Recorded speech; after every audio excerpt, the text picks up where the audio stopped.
मेरे साथियों नमस्कार। आप सभी का स्वागत किया जाता है हमारे कृष्णा क्लासेज में। जैसे कि आप सभी को पता है चतुर्थ श्रेणी के लिए हमने इंपॉर्टेंट क्लास आपके लिए लेकर आना शुरू कर दिया गया है और आज की आपकी क्लास होने वाली है हिंदी के प्रश्नों की। किसकी? तो हिंदी के प्रश्नों की, ठीक है ना। हिंदी के प्रश्नों की इंपॉर्टेंट क्लास होने वाली है। चलो चलते हैं अपने पहला प्रश्न की ओर। और अभी तक आपने पहले चैनल को सब्सक्राइब नहीं किया तो सब्सक्राइब कर लो, बेल आइकन को भी प्रेस कर दे इस वीडियो देखने के लिए, है ना। और राजस्थान जीके की इंपॉर्टेंट क्लास मैंने अपलोड कर दी है। अब आपके सामने दूसरी क्लास है जो राजस्थान के चतुर्थ श्रेणी के रिलेटेड हिंदी की क्लास है, दूसरी क्लास, ठीक है ना। चलते हैं हमने पहले प्रश्न की ओर। तो पहला प्रश्न आपसे ये कह रहा है, निम्नलिखित में से सभी शब्द व्यक्तिवाचक संज्ञा के उदाहरण हैं। इनमें से कौन से हैं जो सभी शब्द व्यक्तिवाचक संज्ञा के उदाहरण हैं? ऑप्शन नंबर ए पर्वत, ऑप्शन नंबर बी है ग्रंथ, ऑप्शन नंबर सी है शहर। ये देखो यहाँ पर लिखा है। ऑप्शन नंबर बी में है समा दया मोह, ऑप्शन नंबर सी में है समा दया ग्रंथ, ऑप्शन नंबर डी में है आपका घबराहट और ग्रंथ। इनमें से सभी शब्द व्यक्तिवाचक संज्ञा के उदाहरण हैं। कौन से हो जाएगा? ए बी सी डी में। तो आपका राइट आंसर हो जाएगा पर्वत, ग्रंथ और शहर। ये सभी है ना क्या है? तो व्यक्तिवाचक संज्ञा के उदाहरण हैं। अगला प्रश्न आपके सामने, आपका दूसरा प्रश्न है जातिवाचक संज्ञा, जिसमें एक जाति का बोध कराती है उसे जातिवाचक संज्ञा कहते हैं। जातिवाचक संज्ञा का उदाहरण नहीं है पूछा, नेगेटिव प्रश्न है ना। तो गांव, शहर, पर्वत और सतपुड़ा। तो क्या हो जाएगा? तो गांव भी है, शहर भी है और पर्वत भी है, पर यह नहीं है। यह आपका डी आंसर हो जाएगा बिल्कुल। अगला प्रश्न आपके सामने, आपका तीसरा प्रश्न इंपोर्टेंट प्रश्न है। व्याकरण की दृष्टि से निम्न में से कौन सा शब्द शुद्ध वाक्य है? व्याकरण की दृष्टि से तो यह कोई एक चित्र है, पढ़ना एक आवश्यक क्रिया है, मेरे को पाठ याद करना है और हमारे पूज्य गुरुजी आ जाएंगे। तो कौन सा हो जाएगा? तो इसमें तो राइट आंसर एक ही दिख रहा है, हमारे पूज्य गुरुजी आज आ जाएंगे। मेरे को पाठ याद करना, मेरे को नहीं मुझे पाठ याद करना होगा। पढ़ना एक आवश्यक क्रिया, इसमें एक अनावश्यक शब्द आया हुआ है। और यहाँ कोई एक चित्र है, तो यहाँ कोई चित्र है, यहाँ पर अनावश्यक शब्द आया हुआ है, ठीक है ना। आपका राइट आंसर हो जाएगा डी, हमारे पूज्य गुरुजी आज आ जाएंगे। वो थोड़ी तबीयत खराब है इसलिए आज आपको आवाज़ में भी दिक्कत सामना करना पड़ेगी, तो कोई बात नहीं। तो भी आपके लिए क्लास है ना, क्लास सुचारू रूप से चालू रहेगी। बुखार आया हुआ है तो भी आपकी क्लास है ना सुचारू रूप से आएगी। तो चौथा प्रश्न आपके लिए, वो छोटे से छोटी ध्वनि जिसके टुकड़े नहीं हो सकते हैं उसे क्या कहते हैं? छोटी से छोटी ध्वनि जिससे टुकड़े नहीं हो सकते क्या कहते हैं? वर्ण, शब्द और मात्रा। तो वो क्या कहलाती है? वर्ण कहलाएगी या शब्द कहलाएगी या वर्ण कहलाएगी या मात्रा कहलाएगी? तो वो है ना वर्ण कहलाएगी। क्या? वर्ण। बी आंसर इसका करेक्ट। अगला प्रश्न आपके सामने, आपका पांचवा प्रश्न इंपॉर्टेंट प्रश्न है। किसी शब्द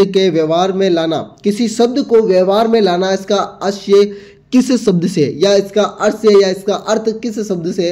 अनुप्रयोग, उपयोग, सदुपयोग। तो क्या होगा? प्रयोग। किसी शब्द को प्रयोग में लाएंगे ना तो उसे शब्द का आशय, उसका अर्थ। जैसे कमल सो रहा है, कमल क्या कर रहा है? सो रहा है। सोना क्या है कि कमल के साथ में प्रयोग हुआ है, तो इसका क्या हुआ है? तो प्रयोग हुआ है। तो बिल्कुल आपका राइट आंसर होगा प्रयोग। अगला प्रश्न आपके सामने, आपका छठा प्रश्न है, जिस समास में पूर्व पद गौण होगा ना, पूर्व पद गौण तथा उत्तर पद प्रधान हो कहलाता है द्वंद्व समास, द्विगु समास, क्रमधारय समास और तत्पुरुष समास। समास में किसी प्रकार से भी प्रश्न पूछा जा सकता है, या तो कोई शब्द लिख कर या कोई ऐसा प्रश्न लिख कर। तो आपका हो जाएगा तत्पुरुष समास में ना पहले पूर्व पद गौण तथा उत्तर पद प्रधान होता है तत्पुरुष समास में। तो अगला प्रश्न आपके सामने, आपका सातवां प्रश्न है, जो सर्वनाम संज्ञा शब्दों के मेल से बनते हैं उन्हें क्या कहते हैं? जो संज्ञा और शब्दों से मेल से बनते हैं उसे क्या कहते हैं? विकारी शब्द, अविकारी शब्द, संयुक्त शब्द, संबंध शब्द। तो वो हो जाएगा कौन सा? तो हो जाएगा संयुक्त शब्द। कौन सा? संयुक्त शब्द। बिल्कुल C answer is the correct answer. तो अगला प्रश्न आपके सामने आठवां प्रश्न है, व्यक्तिपति के आधार पर संज्ञा कितने भेद होते हैं? जो व्यक्तिपति या उत्पत्ति के आधार पर, व्यक्तिपति कह दे या उत्पत्ति कह दे, तो उसके आधार पर संज्ञा के भेद 3, 5, 7 और 9। ABCD में आंसर देना बस, और 3 हो जाएंगे बिल्कुल।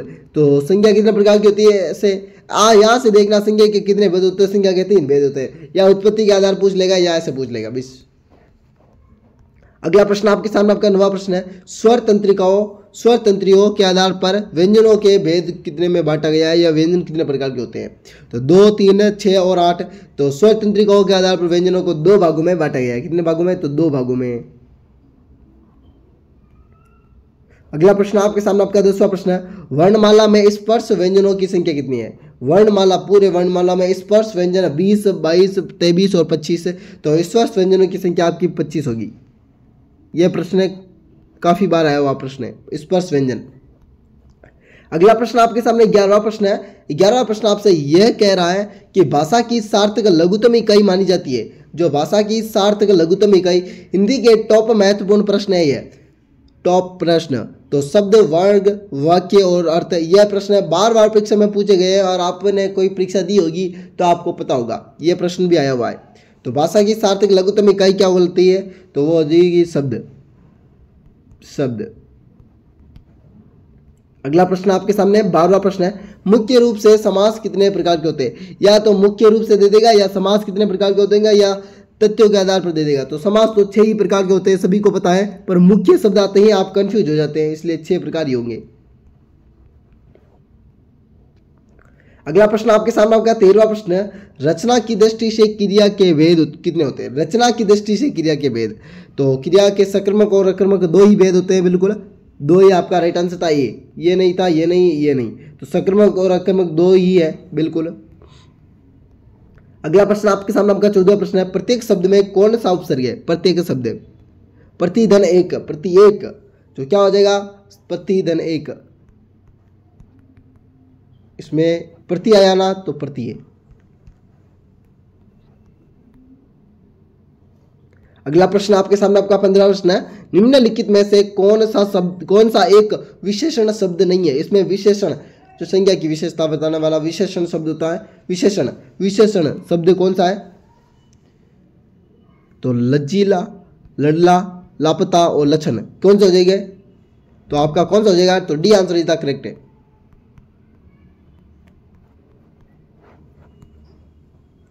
अगला प्रश्न आपके सामने, आपका 16वां प्रश्न है, जो शब्द संज्ञा की विशेषता बताते हैं कहलाते हैं? जो संज्ञा की विशेषता बताते हैं कहलाते हैं सर्वनाम, संज्ञा, विशेषण और क्रिया। जो संज्ञा की विशेषता बताते हैं उसे सर्वनाम कहते हैं ना, संज्ञा की विशेषता बताने वाले शब्द।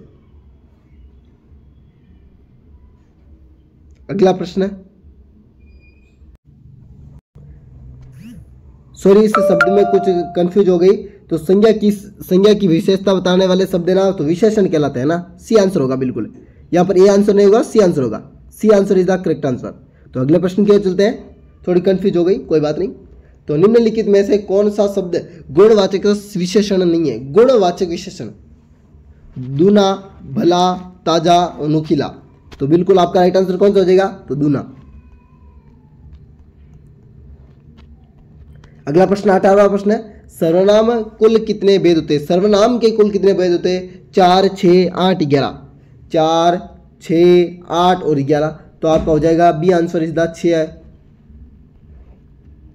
तो अगला प्रश्न आपके सामने 19वां प्रश्न है, श्रृंगार रस स्थायी भाव है। श्रृंगार का स्थायी भाव उत्साह रस, शोक रस, रीति रस और वीर रस, तो कौन सा हो जाएगा? तो रीति रस। कौन सा? तो रीति रस, सी आंसर।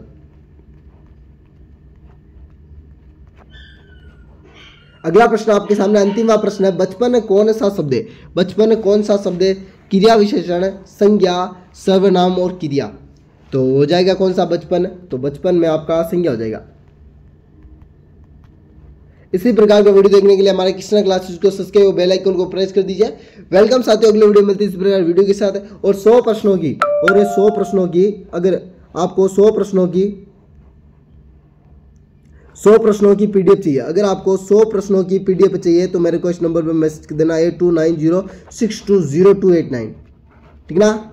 अगले वीडियो मिलते हैं इस प्रकार वीडियो के साथ। राधे राधे, अलविदा, जय श्री देवनान की सभी साथियों को एक बार फिर से चलते हैं। अगले वीडियो में आप सभी से मिलते हैं, और अभी तक आपने चैनल को सब्सक्राइब नहीं किया तो सब्सक्राइब कर, बेल आइकन को भी प्रेस कर दिया आप सब करने, और इसी नंबर पे मैसेज करके आप सभी को व्हाट्सएप ग्रुप पे भी ज्वाइन कर लेना है और इंस्टाग्राम ग्रुप पे भी ज्वाइन कर लेना है।